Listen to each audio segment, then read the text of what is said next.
दिया कि हुजूर के बाद भी कोई नबी आए तो खत्म नबूवत में फर्क नहीं पड़ता। तवज्जो है मेरी बात पर? इधर देखो मेरी तरफ। आला हजरत ने पता क्या जवाब दिया? आला हजरत फरमाने लगे तू कहता है आ जाए तो फर्क नहीं पड़ता, हम कहते हैं आए क्यों हुजूर के बाद?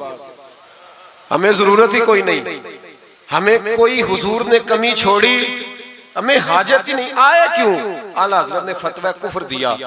एक मौलाना उठे तो कहने लगे जैसा इल्म नबी पाक को है वैसा जानवरों पागलों सबको है। फिर वो कहने लगे मेरी बात का ये मतलब था वो मतलब था, सच्चे दिल से बड़े ठंडे दिमाग से। देखिए मैं कोई ऊंचा नहीं बोल रहा, कोई जोश में नहीं हूं। देखो एक बंदा कहता है जैसा इल्म नबी पाक को मिसाल देता है कि ऐसा अताई इल्म तो जानवरों पागलों सबको हासिल है।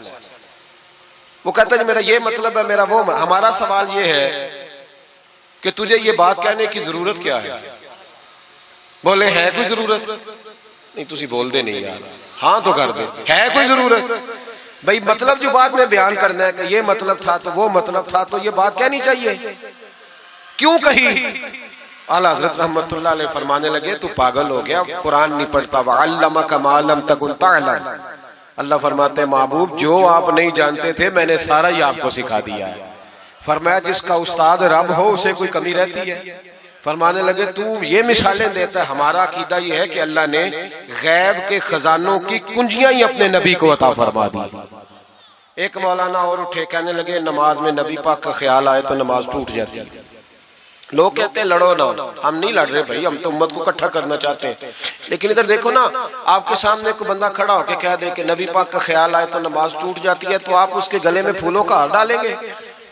क्यों? मुरव्वत करो ना, मुरव्वत का दर्ज दे रहे हो, मुरव्वत करो।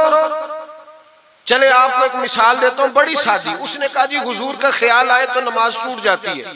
नमाज में आप दुरूद शरीफ के बाद दुआ पढ़ते हैं, दुआ कौन सी है? रब्बना इग़फिरली आती है ना आप सबको, पढ़िए जरा रब्बना इग़फिरली। इसका तर्जुमा क्या है? या अल्लाह मुझे भी बख्श दे और मेरे माँ बाप को भी। तो जब ये दुआ मांगी तो अब्बा जी का ख्याल नमाज में आया कि नहीं आया? अम्मा जी का? सुन्नी थोड़ा सा अगर आप समझे ना, मेरा सुन्नी एक ही बात करता है, जब इससे को बंदा मसला पूछता है ना तो सुन्नी कहते हैं मैं तो पढ़ा हुआ ही नहीं। ओ खुदा के बंदे आज पढ़ के जाना सारी महफिल, और आइंदा जुमा भी अपने खतीब के पास पढ़ना जरा ध्यान से, फिर अगला भी पढ़ना, फिर तो इंशाल्लाह कहेगा नहीं मैं पढ़ा हुआ नहीं।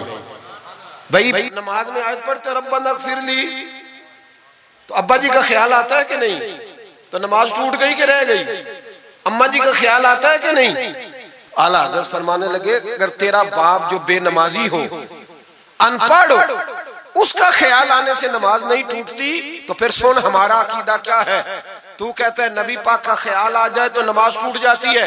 आला हज़रत फरमाने लगे हमारा अकीदा ये है कि जब तक रसूल पाक का ख्याल आए ना हमारी नमाज होती ही नहीं, होती नहीं जब तक। कुछ लोगों ने कह दिया नबी पाक हमारी तरह बशर है। ओ भाई देखो ना, आज खबर मिली है कि हॉलैंड ने फिर से खाके शाया कर दिए। इधर देखो मेरी तरफ, ये नामूसे रिसालत का मसला 100 साल पहले आला हज़रत ने समझाया था और फरमाया था दुश्मने अहमद पे शिद्दत कीजिए, मुल्हिदों से क्या मुरव्वत कीजिए, शिर्क ठहरे जिसमें ताज़ीमे हबीब, उस बुरे मजहब पे लानत कीजिए।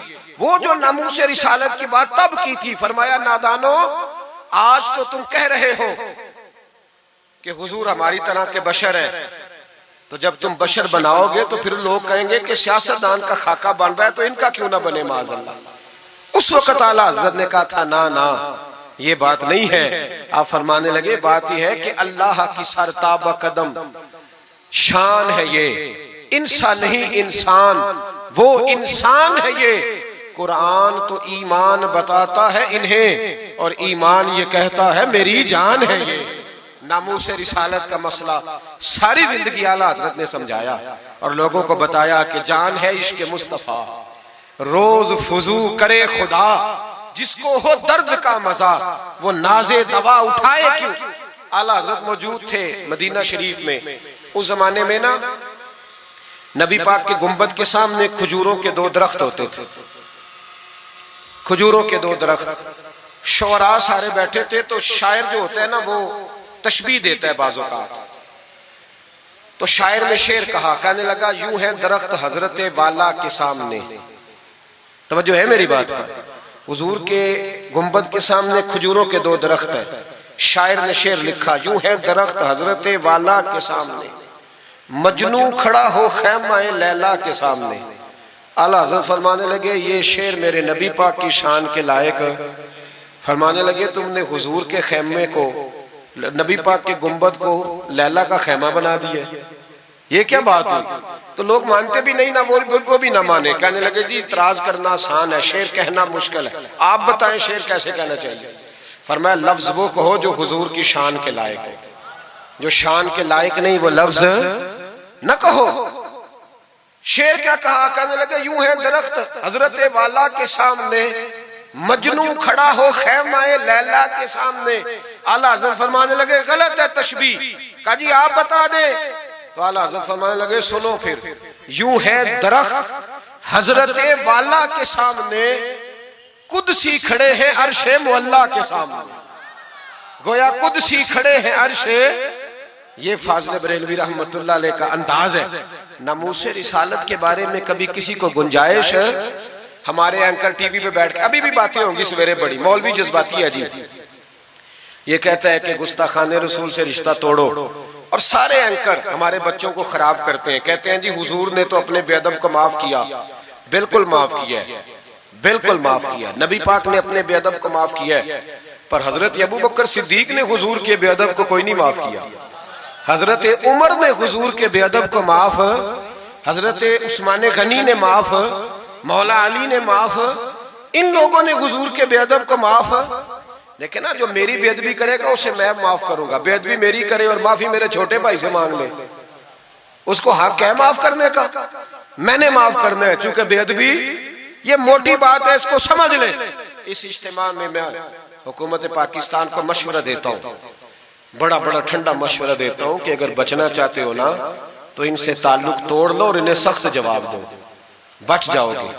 वरना जो उनसे रिश्ता नहीं तोड़ेगा वो खुद भी नहीं बचेगा, वो राह में बह जाएगा, वो अल्लाह की पकड़ में आ जाएगा, उसके लिए मुश्किल हो जाए। खुदारा सख्त जवाब दो, तुम्हें अल्लाह ने मनसब दिया, मौका दिया, सख्त जवाब दो, स्टैंड लो। लोग कहते हैं उलमा की तकरीरों से क्या होता है?